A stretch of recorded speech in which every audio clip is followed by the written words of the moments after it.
Well, hey everybody, and welcome back to my channel. It's only been a day, but the news keeps coming. So last night we had the big news that Remco Evenepoel had been in that terrible bike accident. The quick update on that is he had surgery, he's doing okay. Broken wrist, broken shoulder blade, and some broken ribs, and he's going to be out of commission for a bit. But knowing him, he's a tough son of a gun. We all know that from some of the big crashes he's come back from in the past. So expect him on his Swift within a couple of weeks and probably ready for the beginning of the season in February. But today's news is that Tom Pidcock is leaving INEOS. The team just wasn't happy, it seems. They signed him to a 5-year deal. This was the end of year 3. His salary, 2.7 million euros, about $3 million a year, for a multi-talent, for a guy who's everywhere, doing everything. And they have found their way to an agreement, and he is out. You know, they wanted a British...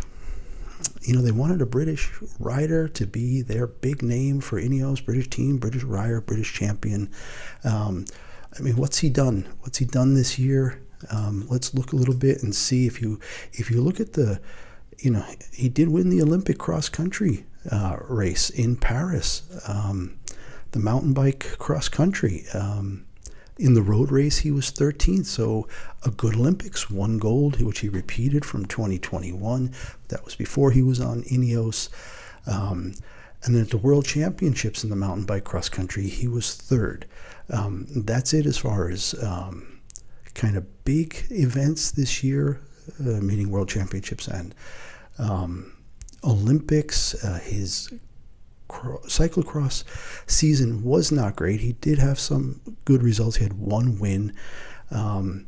In mountain biking, he had 2 wins. But, I think what INEOS was looking for was a better performance in the Grand Tours. Now, he didn't race in the Giro this year. He didn't finish the Tour after 16th and 13th in the last 2 years, 2022 and 2023. And then in other major stage races, he only competed in 2 of them. Tirreno-Adriatico, where he finished 9th, and Tour de Suisse, where he finished 6th. Now, what about the monument races? He had an 11th at Milan-San Remo, 17th at Paris-Roubaix, and 10th at Liège-Bastogne-Liège. Those are okay. And in the other classics, he had some really great results.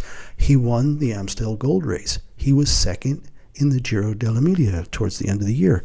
I guess that was mid-September maybe. And then what else? He had the Strade Bianche, where he finished 4th, where, of course, Tadej Pogacar just did his own thing like he usually does. And the other good race that he had this year was the Omloop het Nieuwsblad, 8th place in that. So a pretty good year overall. But when it comes to the big stage races, the Grand Tours, I guess INEOS wanted somebody else for that. So I'm guessing what INEOS wants to do now is to move forward with either Carlos Rodriguez as their new number 1 in the team. Geraint Thomas is still there, but he may be past his prime. There's some great young riders. Connor Swift for the classics. Josh Tarling we know from the time trials. But as far as, people who can compete for a Grand Tour, I don't see it right now unless they really believe that Carlos Rodriguez is the guy. And he could be. We will see. He's had some great results this year. So we'll see what happens there. But so the big news today is that Tom Pidcock has negotiated his way out of a contract with INEOS. I'm not sure where he's going to land next. We will find out probably before the end of the year, because somebody's going to want to pick him up. He's such a talent.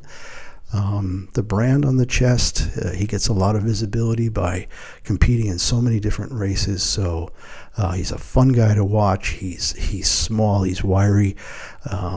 He can control the bike like very few other people out there.